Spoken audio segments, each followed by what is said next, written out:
Have you ever felt like building wealth is just this impossible battle? Like you're constantly fighting an uphill climb? Well, if that sounds familiar, this is for you. We're going to reframe that whole struggle, not as some kind of personal failure, but as a really common challenge that, with the right strategy, you can absolutely conquer. So let's get into it.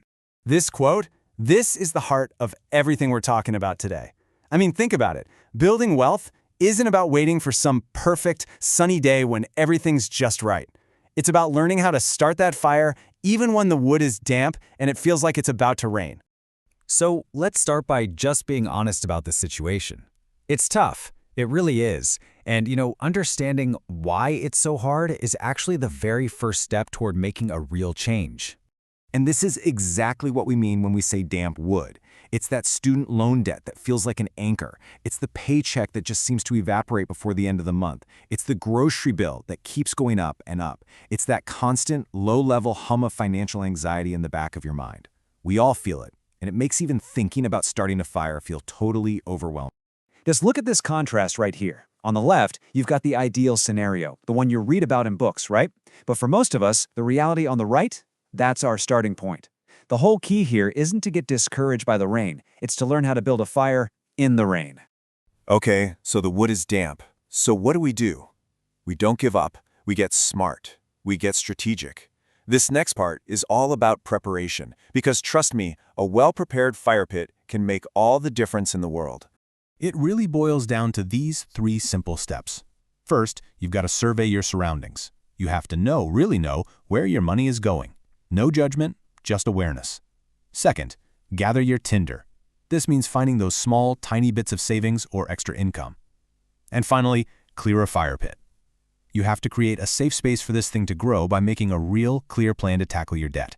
We're not trying to build a giant bonfire here. We're just getting the ground ready for that very first spark. And this is so important. You don't start a fire with a giant log, right? You start with tinder. So forget trying to save hundreds of dollars right away. We're just looking for the financial equivalent of dry grass. The $5 you save by making coffee at home, or maybe the $10 from finally canceling a subscription you don't even use. That stuff, that's your tinder. And now we get to the really exciting part, creating that very first spark. This is that moment of action, where all that careful prep work starts to pay off.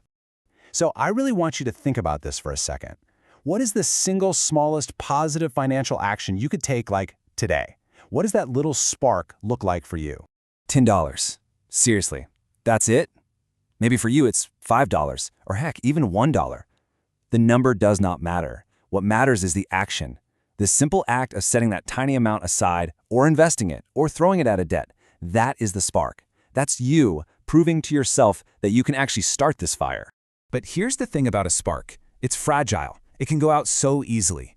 You have to protect it, you have to nurture it, and you have to give it time to grow. And this, right here, is where patience becomes your absolute superpower. I mean, just look at this progression. After a year of consistent, small actions, you've got a glowing ember. It's not a bonfire yet, but it's real, and it's there. After 5 years, that same consistency has built a small, stable fire.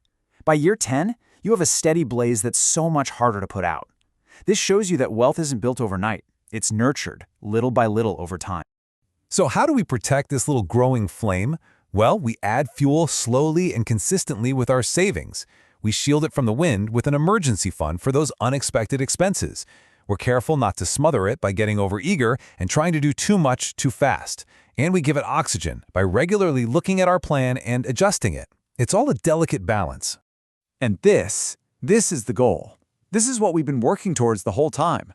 A fire that's finally big enough and hot enough to start sustaining itself. And this is where the real magic happened. Look at this chart. Over time, something absolutely amazing starts to occur. The growth from your investments, the heat that the fire generates all by itself, it actually starts to outpace the wood you're putting in. Your money is now literally working for you. That, my friends, is the awesome power of compounding. You have to remember this entire process, from that one tiny, fragile spark, is all about getting you to this exact point. The point where your wealth isn't just about what you can add to it, but about the growth it starts to generate all on its own. It's pretty incredible when you step back and think that everything we've talked about, that steady blaze, that self-sustaining growth, it all begins right here, with one small, simple intentional action. So I'll leave you with this one question. Knowing now that it all starts with just a single spark, knowing it takes patience, and knowing it can grow into this powerful, self-sustaining force, what fire are you going to kindle?